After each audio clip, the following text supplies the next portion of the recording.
दोस्तों, एक बार फिर मिशन टेक क्लासेज में आप सभी का स्वागत। इल्यूमिनेशन एज ए प्रदीप अति महत्वपूर्ण क्वेश्चन लेकर आए हैं। 15 क्वेश्चन का सीरीज है। यहाँ से इल्यूमिनेशन चैप्टर क्लियर होगा। आइए देखते हैं क्वेश्चन नंबर 1। प्रदीप्त की इकाई क्या है? प्रदीप्त की इकाई क्या है? Decibel, Henry, Tesla, lux. तो ऑप्शन नंबर 4 यहाँ पे सही है, लक्स। डेसिबल जो इकाई होती है ये होती है ध्वनि की। किसकी होती है? ध्वनि की। डेसिबल इकाई होती है ध्वनि की। और हेनरी जो इकाई होती है ये होती प्रेरकत्व की। किसकी? प्रेरकत्व की। क्लियर। अब बात करते हैं क्वेश्चन नंबर 2। ज्योति तीव्रता की इकाई क्या है? लक्स, वेबर, कैंडला, वाट। तो ऑप्शन नंबर 3 सही है, कैंडला। लक्स तो अभी पहले ही देख लिया। वेबर जो है ये है चुंबकीय फ्लक्स का। किसका? चुंबकीय फ्लक्स। चुंबकीय फ्लक्स की इकाई जो होती है वो वेबर होती है। और वाट जो इकाई है, वाट आपका इकाई है वैद्युतिक शक्ति की। किसका? इलेक्ट्रिकल पावर का। क्लियर। वैद्युत शक्ति की इकाई वाट होती है। अब बात करते हैं क्वेश्चन नंबर 3। प्रकाशीय तंतु किस परिघटना पर आधारित है? प्रकाशीय तंतु किस परिघटना पर आधारित है? व्यतिकरण, प्रकीर्णन, विवर्तन, पूर्ण आंतरिक परिवर्तन। तो यहाँ पे ऑप्शन नंबर 4 है, पूर्ण आंतरिक परावर्तन। अब बात करते हैं क्वेश्चन नंबर 4। विद्युत डिस्चार्ज लैंप। विद्युत डिस्चार्ज लैंप में प्रकाश ऊर्जा का उत्पादन किसके कारण होता है? धारा के चुंबकीय प्रभाव, गैस या वाष्प के आयनीकरण, धारा के ऊष्मीय प्रभाव, धारा के रासायनिक प्रभाव। तो ये ऑप्शन नंबर 2 सही है, गैस या वाष्प के आयनीकरण। क्लियर। जिसमें इसमें आता है फ्लोरोसेंट ट्यूब। अब बात करते हैं क्वेश्चन नंबर 5। इम्पोर्टेंट क्वेश्चन है, बहुत बार आया हुआ क्वेश्चन है। 0 वाट का लैंप कितनी खपत करता है? कोई शक्ति नहीं, लगभग 5 से 7 वाट, लगभग 15 वाट, लगभग 40 वाट। तो ऑप्शन नंबर 2 सही है, लगभग 5 से 7 वाट। अब बात करते हैं क्वेश्चन नंबर 6। आमतौर पर विद्युत बल्ब में भरी जाने वाली गैस कौन सी है? Carbon dioxide, hydrogen, nitrogen, helium. तो यहाँ पे ऑप्शन नंबर 3 सही है, नाइट्रोजन। यहाँ पे जो भी बल्ब में गैस भरी जाती है वो भरी जाती है अक्रिय गैस। क्या भरी जाती है? अक्रिय गैस, जिसको बोलते हैं अंग्रेजी में इनर्ट गैस। क्या बोलते हैं? Inert gas. अब बात करते हैं क्वेश्चन नंबर 7। जब सोडियम वेपर लैंप चालू किया जाता है तो प्रारंभ में रंग कौन सा होता है? जब सोडियम वेपर लैंप, SBL इसको बोलते हैं, सोडियम वेपर लैंप चालू किया जाता है तो प्रारंभ में रंग कौन सा होता है? गुलाबी, पीला, नीला, बैंगनी। तो ऑप्शन नंबर 1 सही है, गुलाबी। इसको बोलते हैं हल्का गुलाबी। क्या?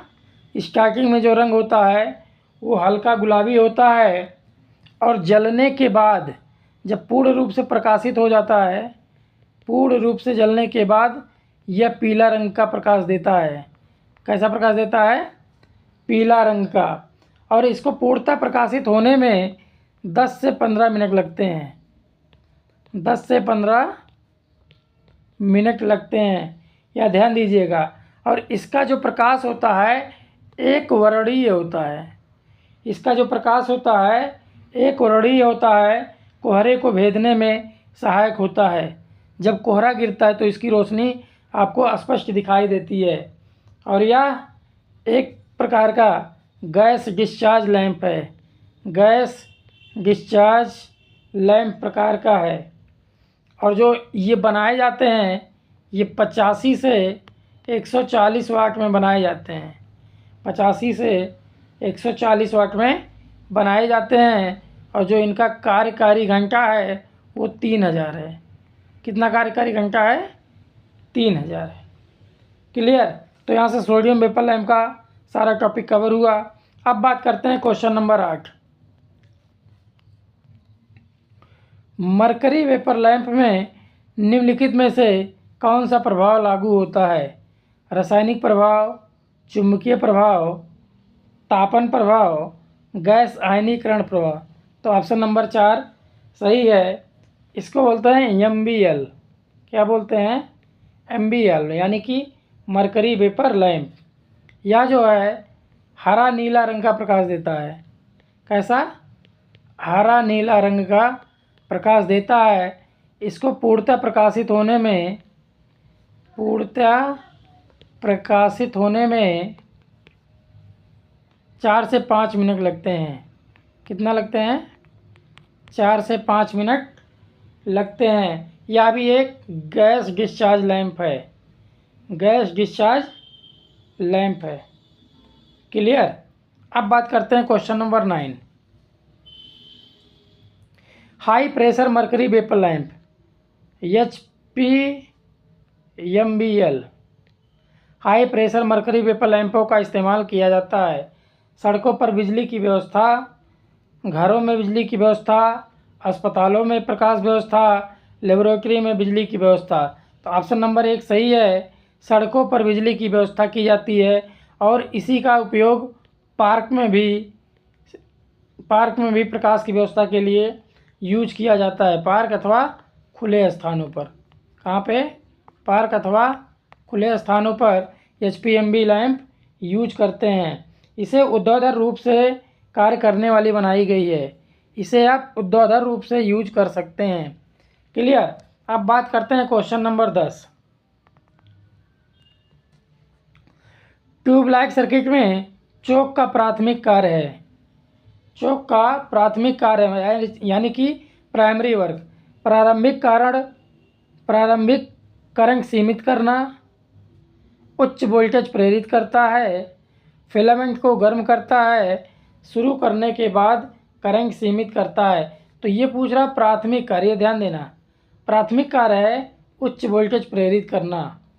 क्योंकि ये जो चोक होता है, ध्यान दीजिएगा, चोक का जो मूलभूत काम है ये सप्लाई को पिक करना। क्योंकि उच्च वोल्टेज पर गैस का आयनीकरण होता है तो ये लगभग 1100 वोल्ट पिक करता है। कितना? 1100 वोल्ट पिक करता है, जिससे वो फ्लोरोसेंट ट्यूब या ट्यूबलाइट आसानी से जलता है। तो उच्च वोल्टेज प्रेरित करना और फिर बाद में करंट के मान को सीमित करना। लेकिन यहाँ पे पूछा प्राथमिक कार्य क्या है, तो उच्च वोल्टेज प्रेरित करना। अब बात करते हैं क्वेश्चन नंबर 11। एक फ्लोरोसेंट लैंप के केवल सिरों पर प्रदीपन होता है तो यह इंगित करता है। ध्यान दीजिएगा, एक फ्लोरोसेंट लैंप के केवल सिरों पर प्रदीपन होता है तो यह क्या इंगित करता है? एक दोषपूर्ण चोक, एक दोषपूर्ण ट्यूब, एक शॉर्ट सर्किटेड स्टार्टर, एक दोषपूर्ण वायरिंग। तो ऑप्शन नंबर 3 सही है, एक शॉर्ट सर्किटेड स्टार्टर। देखिए कुछ इस तरीके से फ्लोरोसेंट ट्यूब की सर्किट होती है। ध्यान दीजिएगा, ये आपका स्टार्टर है, ये फ्लोरोसेंट ट्यूब हो गया आपका, यहाँ पे ये चोक हो गया और ये सप्लाई हो गई, ये फेस हो गया और ये न्यूट्रल हो गया। तो इस तरीके से कनेक्शन ये कह रहा है कि कॉर्नर पे ही जल रहा है, यहाँ पे प्रकाशित हो रहा है लेकिन बीच में नहीं हो रहा है। तो इसका रीज़न है शॉर्ट सर्किटेड स्टार्टर है। ये स्टार्टर क्या है? शॉर्ट सर्किट है। क्लियर? एक क्वेश्चन यहाँ पे और खूब पूछा जाता है कि जलते समय अगर स्टार्टर को निकाल लिया जाए तो क्या फ्लोरोसेंट ट्यूब जलेगा? तो हाँ जी, जलेगा, क्योंकि स्टार्टर का काम है सिर्फ ये ट्यूबलाइट को स्टार्ट करना। क्लियर? अब बात करते हैं क्वेश्चन नंबर 12। किसी ऑपरेटिंग फ्लोरोसेंट लैंप की चोक कॉइल को शॉर्ट सर्किट किया जाता है तो इसका दुष्परिणाम क्या होगा? लैंप अधिक चमकदार हो जाता है, फ्लोरोसेंट लैंप तत्काल बुझ जाता है, लैंप समान रूप से प्रकाशमान होता है, लैंप धीमा हो जाता है। तो ऑप्शन नंबर 2 सही है, फ्लोरोसेंट लैंप तत्काल बुझ जाता है। क्लियर। अगर हम कॉइल को शॉर्ट करते हैं तो फ्लोरोसेंट लैंप तत्काल बुझ जाएगा। अब बात करते हैं question number 13। Neon sign tube के प्रचालन के लिए आवश्यक वोल्टता किस पर निर्भर करता है? ट्यूब की लंबाई पर, ट्यूब का पदार्थ, ट्यूब का व्यास, ट्यूब की मोटाई। तो ऑप्शन नंबर 1 है ट्यूब की लंबाई। और नियॉन साइन ट्यूब की जो लंबाई होती है वो अधिकतम 5 मीटर होती है। कितना होती है? अधिकतम 5 मीटर। क्लियर। जो वोल्टता निर्भर करेगी वो ट्यूब की लंबाई पर डिपेंड करती है। अब बात करते हैं question number 14।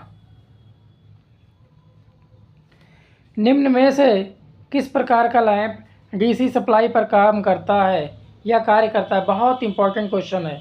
Mercury vapour lamp, sodium vapour lamp, arc lamp, filament lamp. तो ऑप्शन नंबर 3 सही है, आर्क लैंप जो है ये डीसी सप्लाई पर कार्य करती है। अब बात करते हैं क्वेश्चन नंबर 15। किसी पृष्ठ की प्रदीप्त स्रोत से इसकी दूरी होती है के वर्ग मूल के सीधे समानुपाती, के वर्ग के विलोमानुपाती, के वर्ग के सीधे समानुपाती, के वर्गमूल के विलोमानुपाती। ये लैम्बर्ट का जो कोज्जा नियम है ये कहता है जो किसी पृष्ठ की प्रदीप्ति होती है उनके बीच के दूरी के वर्ग के व्युत्क्रमानुपाती या विलोमानुपाती होती है, अर्थात ई समानुपाती 1/d²। ऑप्शन नंबर 2 सही है। ये लैम्बर्ट का कोज्जा नियम है। क्लियर। तो यहाँ पे जो ये फार्मूला बना ई समानुपाती 1/d², इसके मतलब जो प्रदीप्ति है स्रोत की दूरी के बीच के वर्ग के विलोमानुपाती होती है। क्लियर। अगर यह वीडियो अच्छा लगा हो तो लाइक करें, सब्सक्राइब करें, शेयर करना ना भूलें। थैंक यू, धन्यवाद।